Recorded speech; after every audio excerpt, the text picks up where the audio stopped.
전혀 준비가 되지 않은 상태에서 이별을 당했거나 아니면 나는 아직 더 이 연애를 이어가고 싶은 마음이 있는데 그런 상태에서 이별을 당하신 분들 중에서는 상대가 알아서 돌아와 주기를 기다리시는 분들이 많잖아요. 그런데 오늘 제가 말씀드리고자 하는 부분에 포함이 되는 남자들은 웬만하면 돌아올 일은 없다. 혹시나 그 남자가 다시 돌아온다고 해도 이 관계가 잘 될 가능성은 현저하게 낮다라고 말씀을 드릴 수 있을 것 같은데요. 바로 본론으로 들어가 보자면 이 내용은 바로 남자가 여자보다 능력이 떨어지는 경우입니다. 이건 절대적인 수치로 따져서 나는 3,000 모았는데 너는 2,900밖에 못 모았네?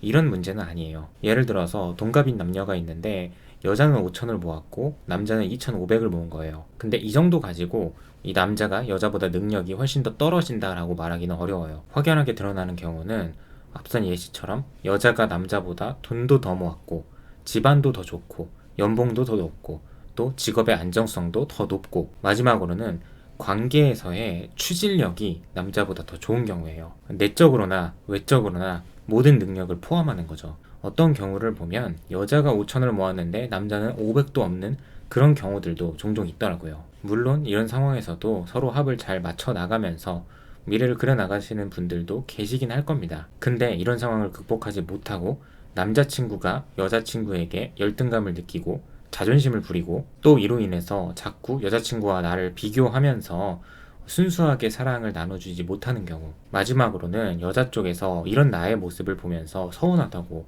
확신을 달라고 사랑을 달라고 이야기를 하다가 헤어진 경우에는 남자 쪽에서 돌아오기가 굉장히 힘들다는 거죠. 현실에서 이런 상황이 가장 많이 발생을 하는 경우는 아무래도 여자 남자 연상연하 커플입니다. 그 다음이 개인 사정으로 인해서 남자가 사회생활을 늦게 시작했다든지 아니면 돈을 늦게 모으기 시작했다든지 또 다른 경우로는 개인의 소비 습관 때문에 돈을 모으지 못한 경우죠. 남녀의 관계 속에서는 상대적으로 남자의 부성애보다는 여자의 모성애가 훨씬 더 많이 드러나는 편입니다. 그래서 여자가 조금 뛰어나고 더 잘난 경우에는 종종 볼 수 있는 일인데 내 남자친구가 나보다 능력이 없고 나에게 당장의 어떤 비전을 보여주지 않아도 내가 더 잘났으니까 내가 하면 된다고 생각을 하시는 여자분들이 굉장히 많아요. 이건 몇 번을 강조해도 너무나도 중요한 부분인데 남자들은 인정 욕구와 성취 욕구를 먹고 자란다고 보셔도 무방합니다. 남들보다 또는 주변 사람들보다 조금 더 앞서 나가는 성취를 이루고 있는 상황 속에서 여자친구에게 인정을 받으면 만족도가 가장 높아진다는 거예요. 근데 바로 위의 예시처럼 여자가 나보다 잘난 상황인데 내가 어떻게 떳떳하게 인정을 받을 수 있겠냐는 거예요. 처음에야 이런 거 따지지 않고 모르니까 감정의 스파크가 튈 때 그저 너를 사랑한다, 뭐 좋아한다, 끝까지 가고 싶다 이렇게 하겠죠. 근데 내가 아무리 성취를 이뤄내도 내 여자친구보다 못난 것 같고 그 안에서 열등감이 일어나기 시작하면 결국에 사랑이라는 감정보다 현실의 벽 앞에 무릎을 꿇게 된다는 거예요. 그래서 이런 이유들로 인해서 여자 입장에서는 헤어지고 나서도 그래도 우리가 진지하게 생각을 했었는데 미래까지 바라봤었는데 너무 사랑했었는데 이런 기억들 때문에 그 남자를 놓지 못하고 계속 설득을 해보려고 하는 경우가 있는데 남자 입장에서 생각을 해보면 만약 내가 월에 300을 벌고 있어요. 근데 여자친구가 400을 벌던 사람인 거죠. 그래서 내가 심적으로나 조건적으로나 이 벽을 넘지 못해서 헤어졌어. 그러면 굉장히 단순해요. 현실에서는 어떻게 흘러가냐면 300보다 못 버는 여자를 찾아서 만납니다. 나와 함께 했던 사랑이 아무리 깊고 그 기억이 크다고 해도 남자는 현실에서 느낄 수 있는 인정 욕구에서 가장 큰 행복을 느낀다는 겁니다. 그렇기 때문에 300보다 낮은 200 내지는 250 버는 여자를 만났을 때 만족감이 높아지겠죠. 그리고 다시 기가 살아나는 거고요. 사실 과거에 400 벌던 여자친구를 만날 때나 지금 250을 벌던 여자친구를 만날 때나 내 상황은 달라진 게 아무것도 없어요. 그런데도 불구하고 내 마음이 떳떳해지고 당당해졌잖아요. 그렇기 때문에 이게 나에게 있어서는 가성비가 가장 잘 맞는 연애라는 겁니다. 앞서서 이런 경우가 가장 많이 나타나는 경우가 여자 남자 연상연하 커플의 경우라고 말씀을 드렸는데 보편적으로는 안 그래도 남자가 여자보다 사회생활을 늦게 시작하는데 여기에 더불어서 여자가 남자보다 나이가 4살, 5살, 6살이 많아버리면 이 격차를 좁히기가 더 어렵겠죠. 종합적으로 이런 분들이나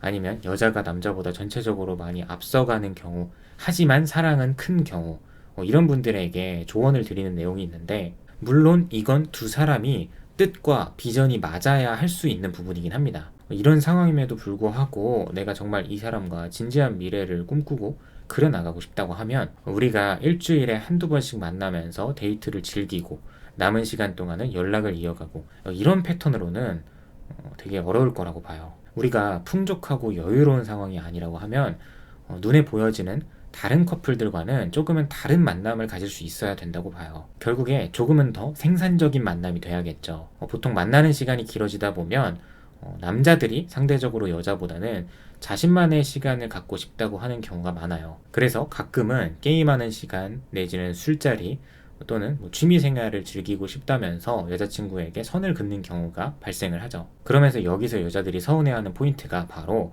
너가 나를 더 사랑한다면 나와 시간을 더 보내야 하는 거 아니냐, 이 부분이죠. 꼭 남자들만 그렇다고 할 수는 없지만 왜 남자들이 쉬고 싶어 할까요? 조금만 생각을 해보면 만남에서의 감정을 재충전하고 싶어서입니다. 남자라면 그 시간을 가지면서 무슨 생각을 할까요?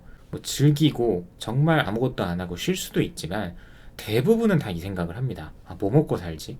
앞으로 어떻게 살아가야 되지? 뭘 해야 더 벌 수 있지? 등등. 이렇게 자신의 삶에 대해 고찰하는 시간을 필요로 하기도 해요. 그래서 결국 나와 내 여자친구가 데이트를 하는 것들이 다 먹고 놀고 여행 가고 즐기고 하는 것들이라고 하면, 그러면서 동시에 특히나 남자 입장에서 내가 여자보다 떨어지는데 이렇게 연애를 이어가다 보면 점점 남는 게 없는 연애가 된다고 생각이 들기 시작해요. 그렇게 미래에 대한 확신이 점점 줄어드는 거고요. 그렇기 때문에 이런 부분을 근본적으로 해결을 하려면 일주일에 2번 만나는 데이트 중에 하루 더 양보해서 단 몇 시간만이라도 오로지 우리의 미래를 위한 시간을 보내보시라는 거예요. 예를 들면 요즘에 정말 할 수 있는 것들이 너무 많잖아요.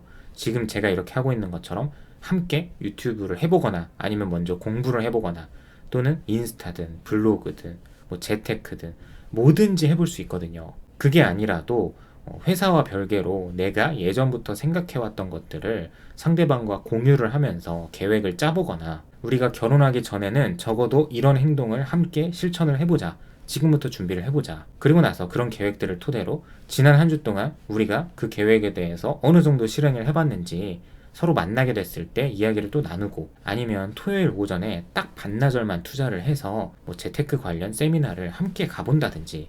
요즘 세상에서는 커플들끼리 이런 것들이 반드시 필요하다고 봐요. 이런 것들이 바로 소비가 아니라 생산이라는 거죠. 결국 생산적인 연애이기 때문에 함께 남들보다 앞서가게 되는 거고, 결국 우리의 관계를 위해서 하는 것들이기 때문에 서로가 서로에게 윈윈이 되는 관계가 될 수밖에 없다는 거예요. 근데 오늘의 영상 주제처럼 안 그래도 남자가 여자보다 능력이 없는 상황인데 우리가 만나는 기간이 길어지고 계속해서 나이가 들어가는데도 불구하고 한쪽에서 이런 제안을 하지 않거나 한쪽에서 이런 제안을 받아들이지 않는다면 그 관계는 반드시 끝이 난다고 봅니다. 혹시나 이런 상황에 해당이 되시는 분들은 오늘의 영상 내용을 잘 참고하셨으면 좋겠습니다. 네, 오늘도 영상 봐주셔서 감사합니다. 지금까지 다정한 참견의 다일이었습니다.